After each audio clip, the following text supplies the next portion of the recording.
ప్రభువైన యేసుక్రీస్తు వారి శ్రేష్ఠ నామములో మీ అందరికీ నా యొక్క హృదయపూర్వకమైన వందనాలు తెలియజేస్తున్నాను. దైవ గ్రంథము నుంచి ఒక చక్కని మాటను మనము ప్రార్థన సహాయకరంగా మనము చదువుకున్నాం.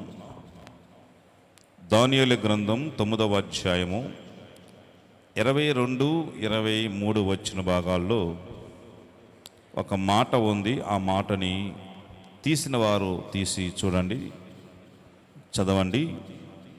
Daniel chapter 9 and verse 22, 23.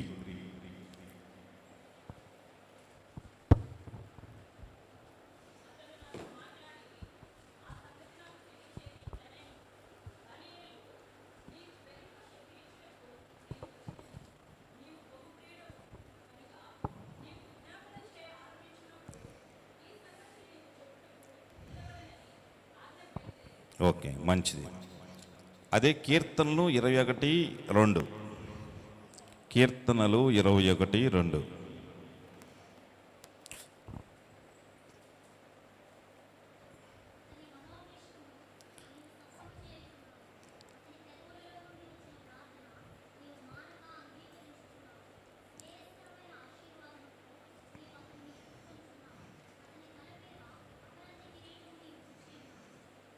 చాలు. దేవుడి వాక్య భాగాన్ని మన కోసం దీవించునుగాక. ప్రభునందు ప్రియమైన వార్లారా, ఇప్పుడు మనము చదివినటువంటి భాగంలో చాలా శ్రేష్టమైనటువంటి, విలువైనటువంటి, అమూల్యమైనటువంటి, మనందరము కోరుకునేటువంటి కొన్ని మాటలు ఇక్కడ దాగున్నాయి. ఈ మొదటి చదివినటువంటి అధ్యాయంలో దేవుని దూత దానియేలుతో మాట్లాడుతూ దేవుడు దానియేలుకు పెట్టిన పేరును అక్కడ ప్రస్తావిస్తుంది, ఒక బిరుదును అక్కడ ప్రస్తావిస్తుంది. ఏం బిరుదు అది? బహుప్రియుడు. నీవు బహుప్రియుడు కనుక నీ ప్రార్థనకు జవాబు వచ్చింది అని చెప్తున్నాడు. ఏంది? నీవు దేవునికి బహుప్రియుడు కనుక నీ ప్రార్థనకు జవాబు వచ్చింది అని చెప్తున్నాడు. అనగా దేవుడు ఎవరి ప్రార్థనకు జవాబిస్తాడు, దేవుడు ఎవరి ప్రార్థనకు స్పందిస్తాడు, లేకపోతే దేవుడు ఎవరి ప్రార్థనకు ప్రతిస్పందించి మేలు చేస్తాడు అనే మాట అక్కడ స్పష్టంగా మనకు అర్థమవుతుంది. అది దేవునికి బహుప్రియులుగా ఉన్నవారి ఎడల దేవుడు కృప చూపుతాడు. ఇంగ్లీష్ బైబిల్లో గ్రేట్లీ బిలీవ్డ్ అని ఉంటుంది. అనగా ఒక గొప్ప విశ్వాస సహితమైన వ్యక్తికి దేవుడు వెంటనే ప్రతిస్పందిస్తాడు అని అక్కడ రాయబడి ఉన్నదండి. ప్రియమైన వాళ్ళరా, చాలామంది ప్రార్థన చేస్తారు, మొరపెడతారు, విజ్ఞాపన చేస్తారు, ఉపవాసం ఉంటాడు, రిపీటెడ్గా ప్రార్థన చేస్తారు. కానీ జవాబు అనేది వారి జీవితంలోకి రాదు. బహుశా వారికి దేవుడి నుంచి ఎలాంటి రెస్పాన్స్ ఉండదు, దేవుడి దగ్గర నుంచి ఎలాంటి స్పందన బహుశా ఉండదండి. ప్రార్థనకు 3 రకాల జవాబులు ఉన్నాయి.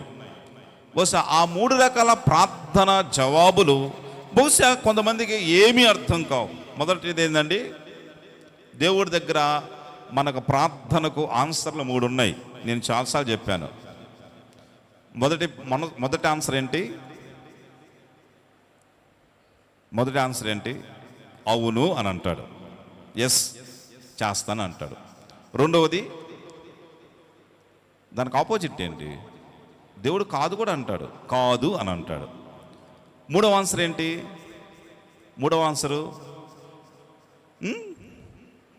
ఆగు అంటాడు. ఏంది?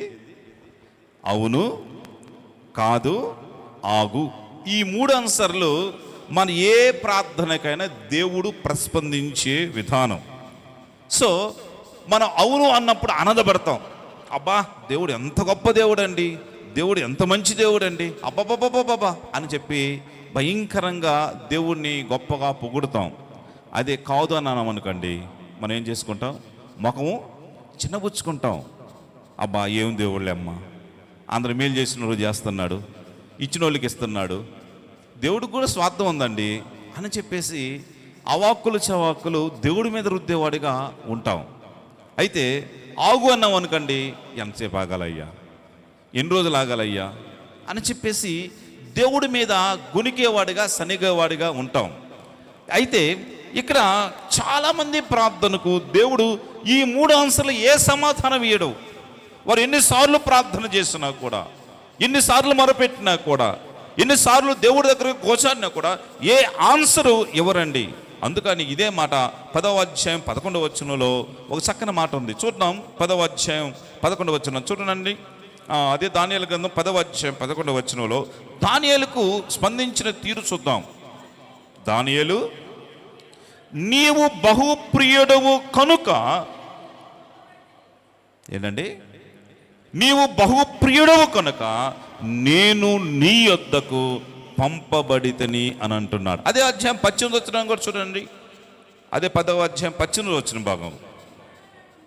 అతడు మరలా నన్ను ముట్టి బలపరిచి, నీవు బహుప్రియుడువు, భయపడకము, నీకు శుభమవునుగాక, ధైర్యము తెచ్చుకొనమని నాతో చెప్పాను. ఎంత మంచి మాట అండి చూడండి.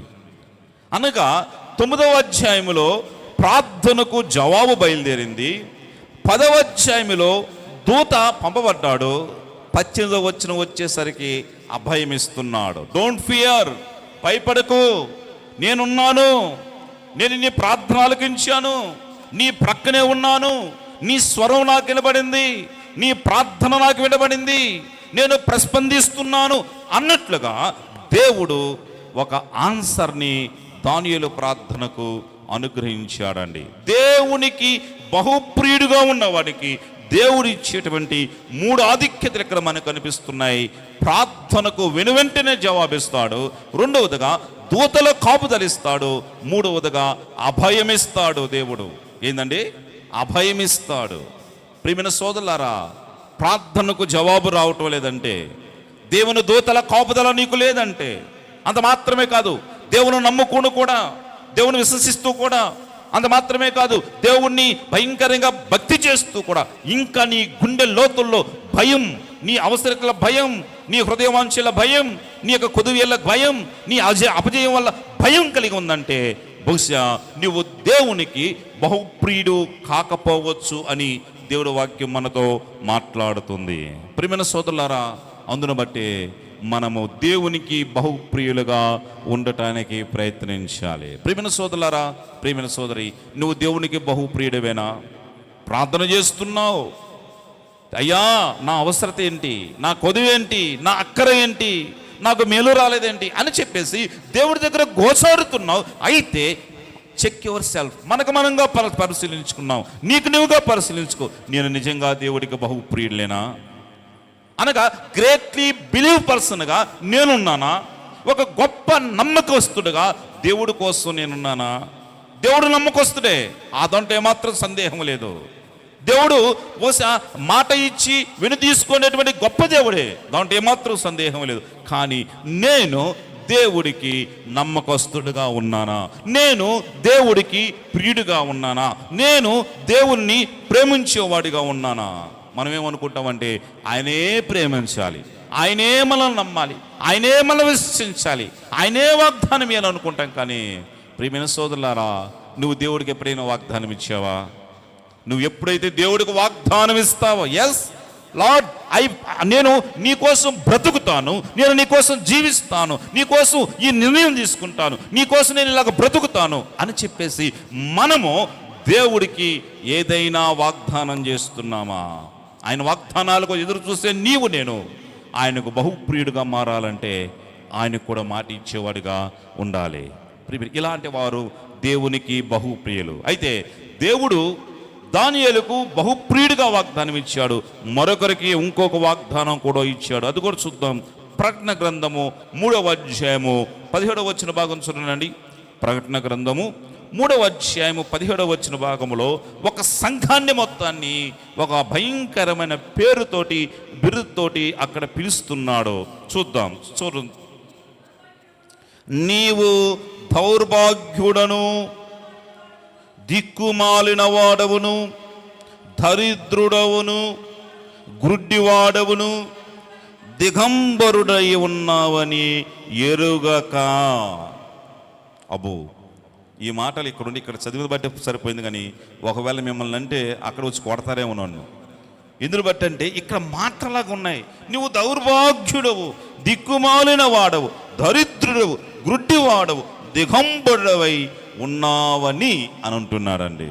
అనగా ఇక్కడ లౌదిక సంఘం గురించి దేవుని దూత మాట్లాడుతున్నాడు. అక్కడ దేవునికి బహుప్రియుడు అని చెప్పేసి బిరుదుతోటి ఆ వ్యక్తిని పిలుస్తున్నాడు. ఇక్కడైతే నీవు దౌర్భాగ్యుడవు అని అంటున్నాడు. ప్రియమైన సోదరులారా, ప్రియమైన సోదరి, ఇక్కడ కూర్చున్న మనము, నువ్వు నమ్మినా నమ్మకపోయినా, విశ్వసించినా విశ్వసించకపోయినా, నువ్వు ఈ మాట విన్నా వినకపోయినా, ఈ రెండిటిలో ఏదొక కేటగిరీలో ఏదొక రంగంలో నేను ఉంటామండి. దేవుని సన్నిధానములో, దేవుని సన్నిధితో నువ్వు నింపబడితే ఈ రెండిట్లో ఏదొక పేరుతోటి తప్పకుండా నేను పిలువబడతాం. ప్రియమైన సోదరులారా, ఎందుకు బట్టంటే నీ ప్రార్థన ఆలకించేవారు, మన ప్రార్థన ఆలకించేవాడు. అంత మాత్రమే కాదు, బహుశా మనల్ని పేరు పెట్టి పిలిచే దేవాతి దేవుడు. ప్రియమైన సోదరులారా, ఏదో ఒక పేరుతో తప్పకుండా పిలుస్తాడండి. ప్రియమైన సోదరు, దేవుడు నన్ను ఏ పేరుతో పిలవడండి అని చెప్పేసి నువ్వు అనుకుంటే నువ్వు అపోహపడుతున్నావు, అది అబద్ధం అండి. కానీ దేవుడు ఏదో ఒక పేరుతోటి తప్పకుండా నన్ను పిలుస్తాడు. ఎందుకు బట్టంటే దేవుని ఊసే, దేవుడు ఆలోచనే లేనటువంటి ధనవంతుణ్ణి కూడా దేవుడు ఏమన్నాడు? ధనవంతుని ఏమన్నాడు? వెర్రివాడా అన్నాడు. దేవుడు ఊసే ఎత్తలేదండి, దేవుడు ఆలోచనే లేదండి. అలాంటి వ్యక్తిని దేవుడు ఏమన్నాడు? ప్రియమైన సోదరులారా, ప్రియమైన సోదరి, వెర్రివాడా అని అన్నాడు. కనుక తప్పకుండా ఏదో ఒక పేరుతోటి దేవాతి దేవుడు నిన్ను పిలుస్తాడు. అయితే ఈ రాత్రికాల వేళ నువ్వు తెలుసుకోవాల్సింది ఏంటంటే, దేవుడు నన్ను ఏ పేరుతో పిలుస్తున్నాడు, దేవుడు ఏ పేరుతో నన్ను సంబోధిస్తున్నాడు, దేవుడు ఏ పేరుతో బహుశా నన్ను పిలిచేవాడుగా నేనున్నాను అని చెప్పేసి నువ్వు గ్రహిస్తే, ఆయన బహుప్రియుడు అయితే నీ ప్రార్థనకు వెంటనే జవాబు వస్తుంది. ఆయనకు బహుప్రియుడైతే ఆయన నీకు ధైర్యాన్ని ఇస్తాడు. ఆయన బహుప్రియుడు అయితే బహుశా నీకు ఆయన కాపుదల ఉంటుంది. అలా కాని పక్షంలో మరొక పేరుతోటి మనల్ని పిలిచేవాడిగా ఉంటాడండి. ప్రియమైన సోదరులారా, ప్రియమైన సోదరి, తప్పక నిన్ను ఏదో ఒక పేరుతో పిలుస్తాడు. ఆయన మాట్లాడినవాడు కాదు. ఆయన ఎవరండి? మాట్లాడే దేవుడు. అందుకు మనం పాట పాడుకుంటాం కదా. ఏం పాట? మాట్లాడే దేవుడవు నీవు,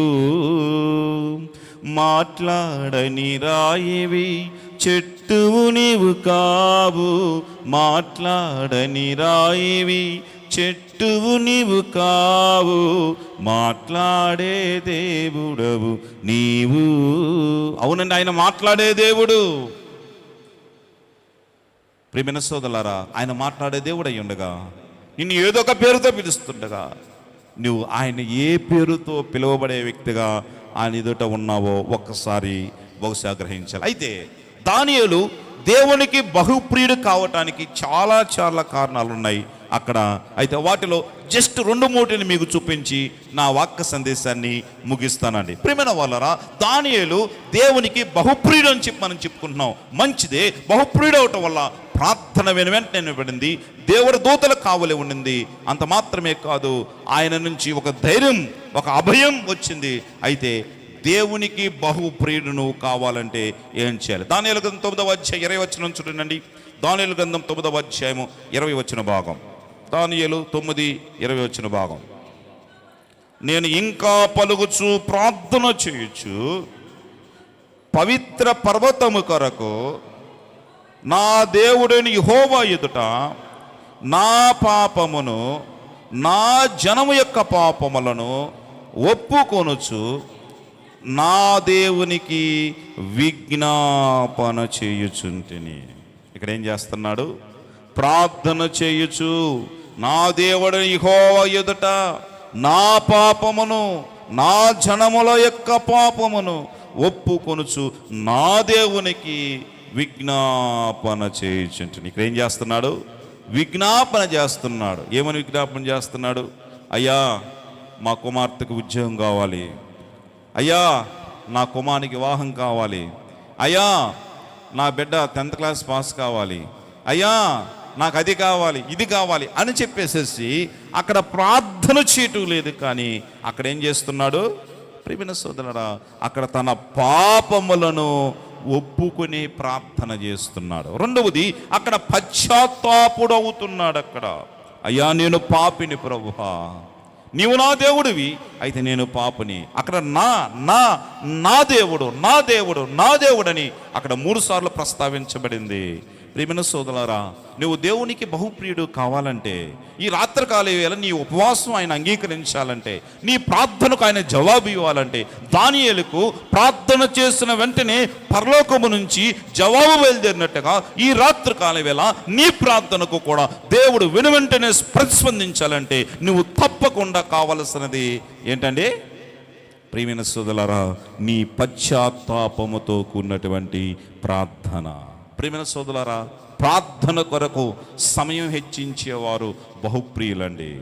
ప్రార్థన అనేది నీ అవసరాలు చెప్పటానికి ఎంచుకునే మార్గం మాత్రమే కాదు, ప్రార్థనలో అది ఒక భాగం మాత్రమే.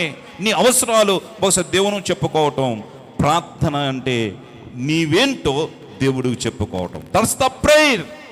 నీవు ఏంటో దేవుడికి చెప్పుకోవాలి, అది ప్రార్థన.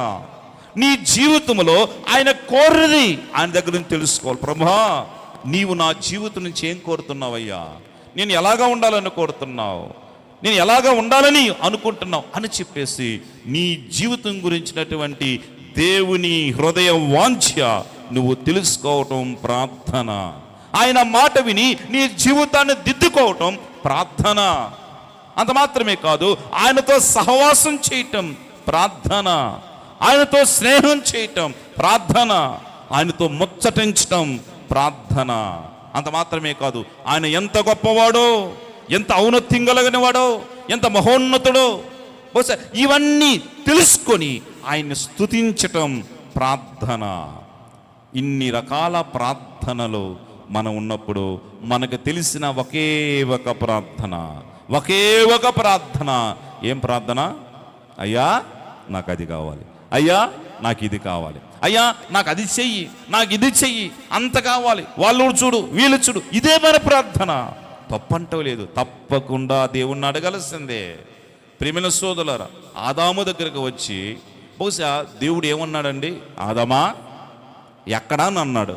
దేవుడు తెలియదు ఎక్కడ అనేది, తెలుసు, ఖచ్చితంగా తెలుసు.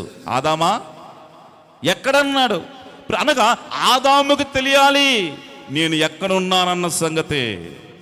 నేను ఆ చెట్టు చాటును దాంకున్నాను, పాపము చేసి దేవుడు వ్యతిరేకంగా జీవించి ఆయన చూడలేని పరిస్థితిలో ఉన్నానని ఆదాము తెలుసుకోవాలన్నటువంటి ఆలోచన దేవుని ప్రశ్నించే విధంగా చేసిందండి.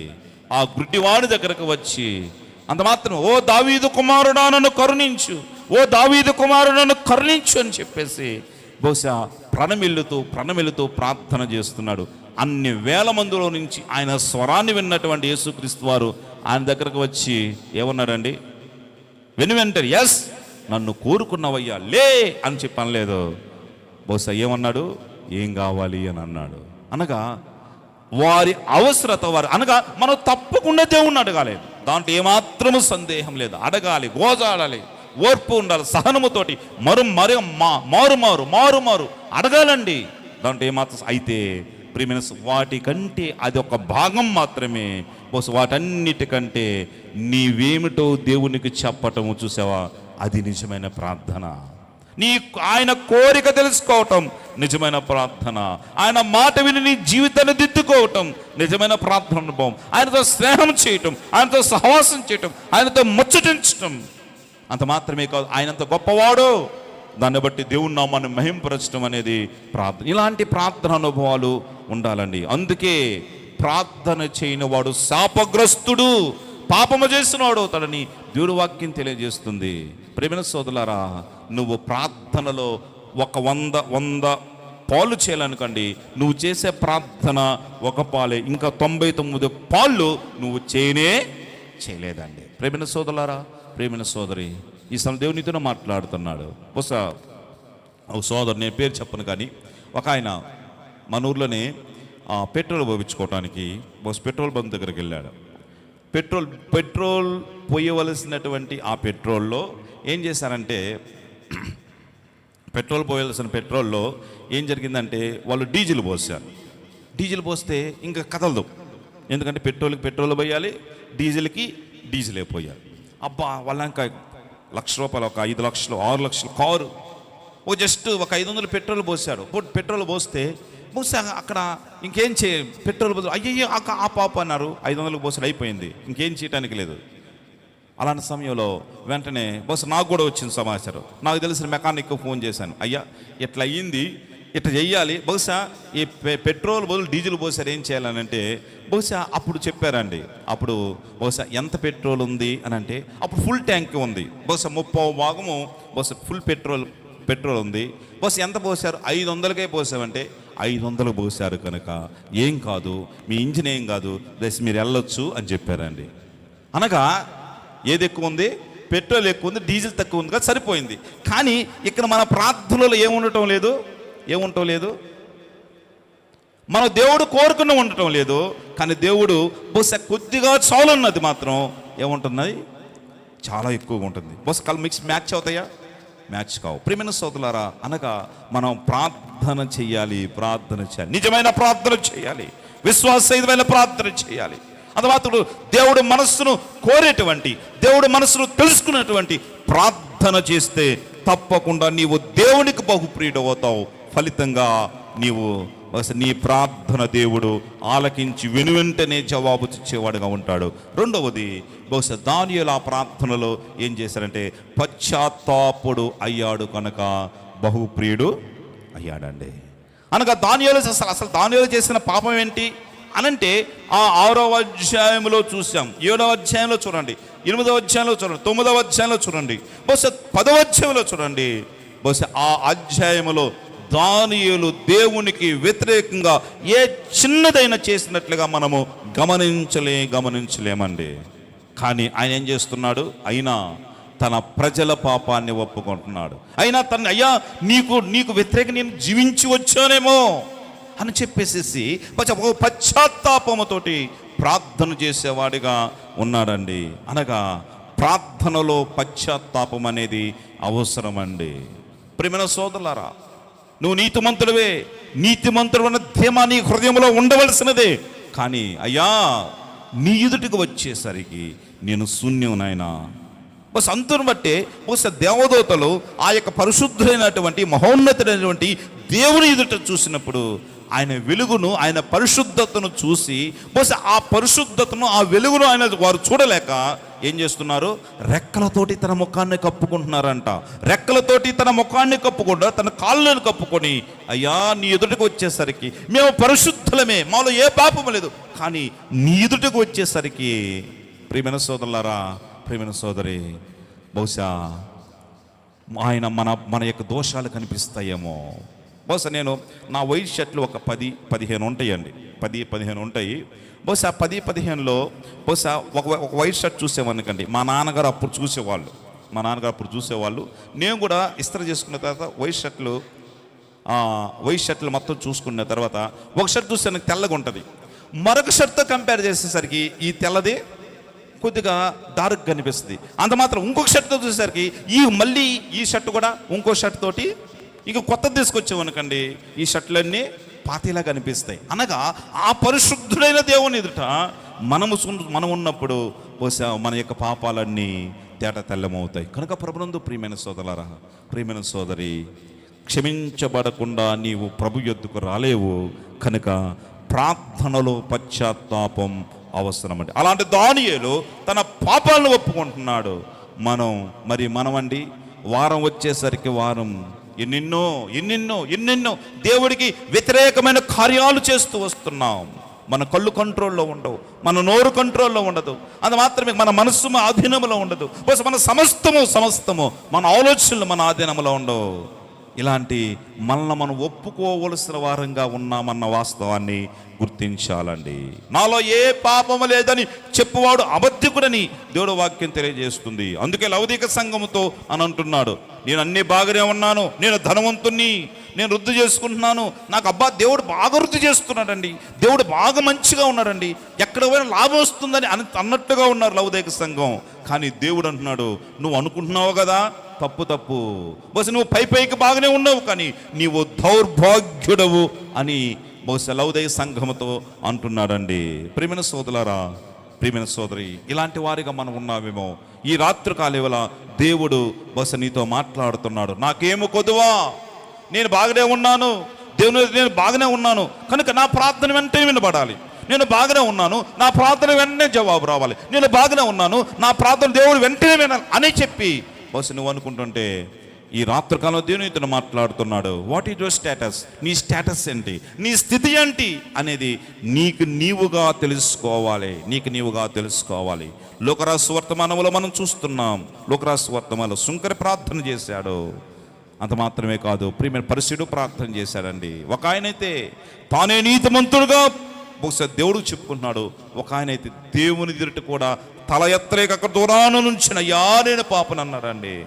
దేవుడు ఆ యొక్క పాపని రే రారా నానా అని చెప్పేసి పిలిచాడండి. ప్రియమైన సోదరులారా, మన లెక్కలు వేరు, దేవుడు లెక్కలు వేరండి.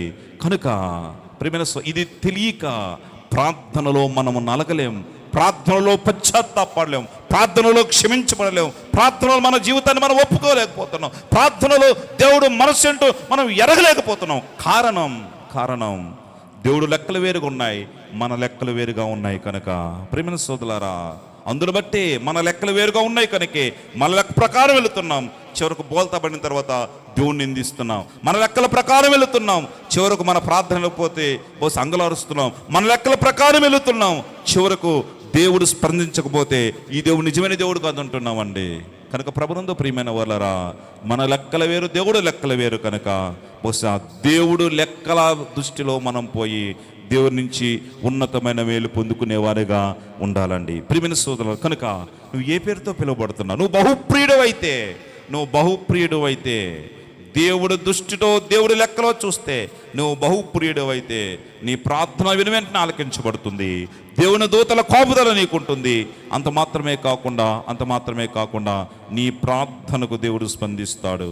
అంత మాత్రమే అలాగా కాకుండా బహుశా దేవుడు మరొక పేరుతో నిన్ను పిలిస్తే దౌర్భాగ్యుడా అని చెప్పేసేసి బహుశా ఆ పేరు నేను మరోసారి ప్రస్తావించడానికి ఇష్టపడటం లేదు, కానీ అలాంటి పేరుతో నన్ను పిలిస్తే మన సంగతి ఏం కాను. కనుక అయ్యా నేను ఒప్పుకుంటున్నాను ప్రభా, ఈ యొక్క ఉపవాస కూడికలో, ఈ ప్రత్యేకమైన సందర్భంలో నన్ను నేను ఒప్పుకొని నీ చెంతకు చేరుతున్నాను. నన్ను క్షమించు నాయనా, నన్ను మన్నించు ప్రభా, నాకు శుద్ధ హృదయము కలుగు చేయి నాయనా, నా ప్రార్థన ఆలకించు నాయనా. నా ప్రార్థనలో నేను ఒక భాగమే చేస్తున్నాను, మిగతా 99 భాగాలు నేను విడిచిపెడుతున్నానయ్యా అని చెప్పేసి మనం ప్రార్థనలో లలికలిగా వారిగా ఉండి దేవుని నుంచి విండేని మేలు పొందుకున్నామా?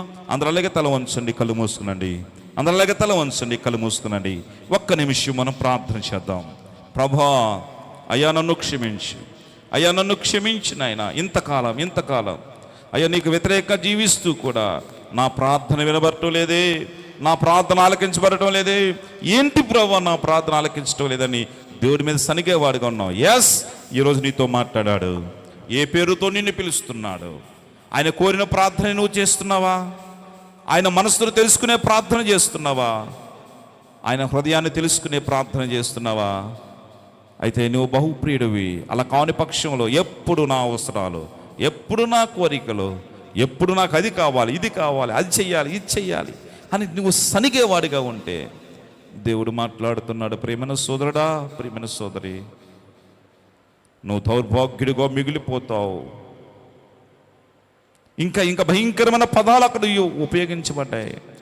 ఆ పదాలలో మనం ఉండకుండా, ఆ పదాలకు యోగ్యులుగా మనం అవ్వకుండా దానియేలు వలె బహుప్రియుడిగా మారి ఈ రాత్రికాల వేళ దేవునికి ప్రార్థన చేసేవాడుగా మనం ఒప్పుకున్నాం.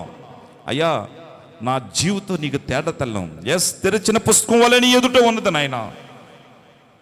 అయితే అయ్యా నా జీవితాన్ని ఎరిగిన దేవా, ఎక్కడ అవిధేయత జరిగిందో, ఎక్కడ తప్పు జరిగిందో, ఎక్కడ పాపం జరిగిందో, ఎక్కడ నీకు వ్యతిరేకంగా జీవించాను, ఎక్కడ వ్యతిరేకంగా మాట్లాడాను, ఎక్కడ వ్యతిరేకంగా చూశాను, ఎక్కడ వ్యతిరేకంగా ఆలోచించాను, అయ్యా నాకంటే నీకు స్పష్టంగా తెలుసు నాయన. నన్ను క్షమించు, నన్ను క్షమించు, నన్ను క్షమించు, క్షమించు నాయన. నేను పశ్చాత్తాపడుతున్నాను, నీ పాద చరణాల దగ్గరకు వస్తున్నానయ్యా, నీ పాద చరణాల దగ్గరకు వస్తున్నానని ఆ ప్రియ ప్రభు యొక్క పాదాల దగ్గర మనం పట్టుకొని ఒక క్షమాపణతో కూడినటువంటి మనసుతోటి మనం ప్రార్థన చేద్దాం. కొద్ది విషయాల సేపు మనం ప్రార్థన చేద్దాం. వ్యక్తిగతంగా ఎవరికి వారుగా ప్రార్థన చేద్దాం.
ఎండిన భూమిలా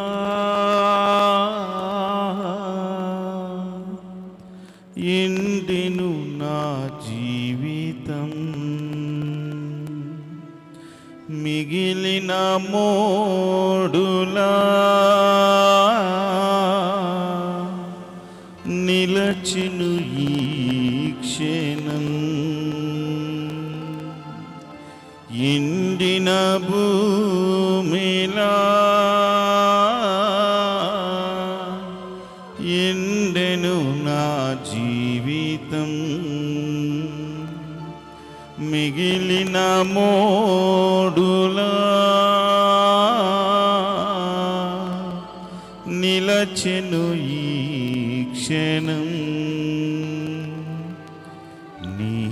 జీవం పోసి నన్ను చిగురింపచేసి నీ ప్రేమలో నన్ను కలపోయవా. నీ జీవం పోసి నన్ను చిగురింపచేసి నీ ప్రేమలో నన్ను కలపోయవా. శరణం నీవే, నీవే మాకు ఆధారం, నీ దరి చేరితిన్ కరుణించవా. శరణం నీవే, నీవే మాకు ఆధారం, నీ దరి చేరితిన్ కరుణించవా. నీ దరి చేరితిన్ కరుణించవా. అవునయ్యా, నీ దరికి చేరాను ప్రభువా. నీ వాక్యం చేత నన్ను దర్శించారు. ఇంతకాలం ప్రార్థన చేస్తున్నాను, ప్రాకులాడుతున్నాను, విజ్ఞాపన చేస్తున్నాను, ఉపవాసం ఉన్నాను, కానీ నీకు బహుప్రియుడిగా మారలేకపోతున్నాను ప్రభువా. అయ్యో, నాలో పశ్చాత్తాప హృదయం లేదు, నిజమైన ప్రార్థన అనుభవం లేదు, నిజమైన క్షమాపణ అనుభవం లేదు. అయినా ప్రార్థన చేస్తున్నా, ప్రార్థన ఆలకించడం లేదని చెప్పేసి ఒక జ్ఞానవలి ఎండిన భూమిలాగా నేను ఉన్నాను ప్రభా. ఈ దినం నాతో మాట్లాడారు అయ్యా, నన్ను దర్శించారు అయ్యా, నన్ను దర్శించారు ప్రభా, నాతో ముచ్చటించారు, కేవలం నాతో మాట్లాడారు ప్రభా. ఇంతకాలం అయ్యా ఎండిన మూడలా మిగిలినటువంటి నా జీవితం ఈ క్షణం నుంచి నీ జీవంతో నింపమని మేము ప్రార్థన చేస్తున్నానయ్యా. నన్ను నేను ఒప్పుకుంటున్నాను ప్రభా. అయ్యా, పశ్చాత్తాపడుతున్నాను. నిజమైన ప్రార్థన అంశాలను, నిజమైన ప్రార్థన అనుభవాలను, నిజమైన ప్రార్థన అవధులను నేను అయ్యా మీరకుండా అయ్యో మరొకటి వ్యర్థమైన దానిని అనుసరిస్తూ, వ్యర్థమైన దాన్ని అడుగుతూ అయ్యా నీకు ఇష్టడుగా మారలేక, నీకు బహుప్రియుడిగా ఉండలేకపోయానయ్యా. నన్ను క్షమించని నేను ప్రార్థన చేస్తున్నాను అయ్యా. ప్రతి ఒక్కరిని దర్శించండి. నీ పరిశుద్ధాత్మను వారికి దయచేయమని మేము ప్రార్థన చేస్తున్నాం. నీ పరిశుద్ధాత్మ నడిపింపు వారికి దయచేయమని మేము ప్రార్థన చేస్తున్నాం. వారు ఏ ప్రార్థన అయితే చేస్తున్నారో, వారు ఏ అక్కరైతే అడుగుతున్నారో, వారికి వెంటనే ప్రతిస్పందించేటువంటి ఒక గొప్ప ప్రార్థన వారికి దయచేయమని మేము ప్రార్థన చేస్తున్నాం. వారి గుండెల్లో ధైర్యం నింపండి. Yes, I am here with you అని చెప్పి అయ్యా మీరు వారితో ఉన్నట్లుగా వారికి అభయాన్ని అని మేము ప్రార్థన చేస్తున్నాం నాయన. మీరు మాతో ఉంటే మాకు కొదువులు ఉండవు నాయన. మీరు మాతో ఉంటే మాకు కష్టం ఉండదు నాయన. మీరు మాతో ఉంటే మాకు ఏ ఇబ్బంది ఉండదు ప్రభా. మీరు ఉంటే చాలు నాయన, మీరు ఉంటే చాలు అయ్యా, మీరు ఉంటే చాలు నాయన. నీ తోడు చాలు, నీ నీడ చాలు అయ్యా. నీకంటే మాకు క్షమతరం ఏమి లేదు నాయన.